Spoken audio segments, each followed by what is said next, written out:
All right, well, let's look at what all of this means. The battle for the White House is very tight at the moment. As we know, Democrat candidate Joe Biden is currently leading with 264 electoral votes, and Trump trailing with 214 of those electoral votes. Well, Donald Trump is already crying foul. He's challenging vote counting in the key states of Wisconsin, Georgia, Pennsylvania and Michigan.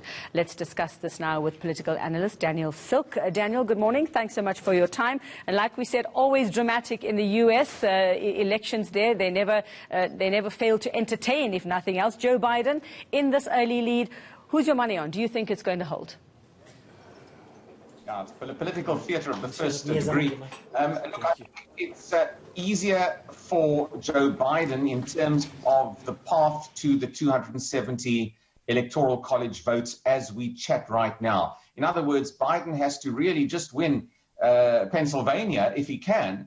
And in fact, he'll be more or less over the edge. He's got a lead in Arizona, which is narrow, but if he wins that as well, then he certainly will be over the 270. So it's a little tougher for Donald Trump. He's got to win more of the remaining states that haven't yet been counted.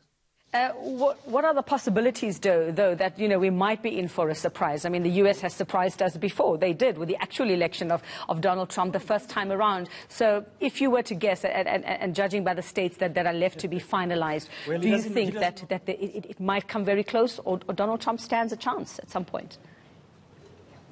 Yeah. I've got to give an educated guess here. My own view is that it's easier for Joe Biden to actually clinch that 270. So not that I'm a betting man, but I do feel as though he's got a better path as it stands at the moment.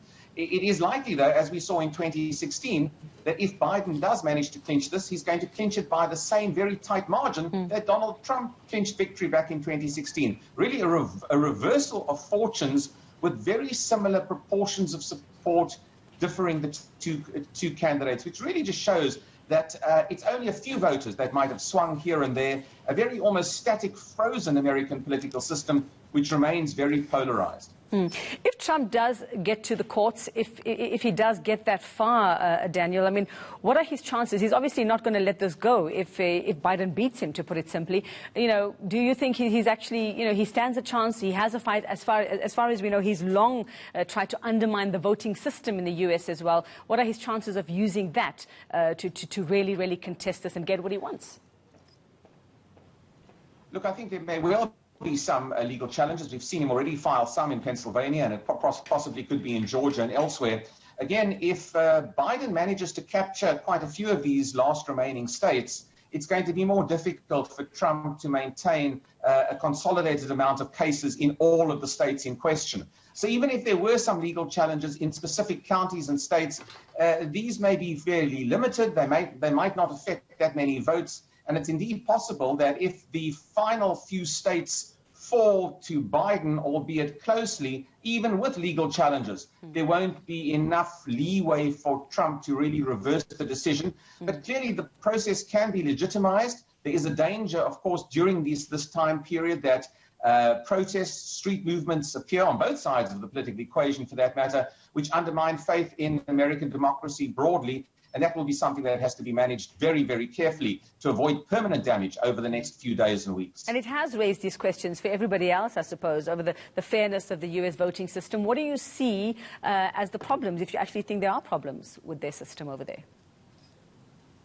We saw in the last election in 2016, where Donald Trump, of course, lost the popular vote by about 3 million votes and yet won that electoral college vote. There were already issues relating to whether the U.S. should review its electoral system. The electoral college itself, often argued by some forces as being somewhat archaic. And I think similarly so, this year there will again be renewed questions about that. The process, though, ultimately the process has been pretty sound. But you must remember that COVID-19, and somehow we've all forgotten about COVID-19, record numbers in the U.S. just in the last 24 hours. But COVID-19 has added specific complications to that U.S. system. It's encouraged the many states to go for early voting, which has been massively oversubscribed, and as it happens, in favor of Democratic voters. And that particular process has also delayed and complicated the issue. So COVID ultimately has also had an effect on this election from a practical voting point of view. Well, I know that this question has been thrown about a lot this week, Daniel, but who would be best for us? who winning this election would be best for us. We know Donald Trump, really, we've never been on his radar. And even when we featured at some point, maybe he realized his mistake in dissing Africa and South Africa as he did. But would Joe Biden be any better? Where do we feature on his radar? What's he had to say about Africa and South Africa in the past? Well, I think there are certainly forces in the Democratic Party that are obviously more aligned to a much more global worldview. The Donald Trump presidency certainly has been somewhat more focused on domestic U.S. economy and also on the relations between the U.S. and China. Trade really hasn't featured substantially in the discourse with Africa. Security considerations have, I might add. That's been the key issue really for the Trump administration.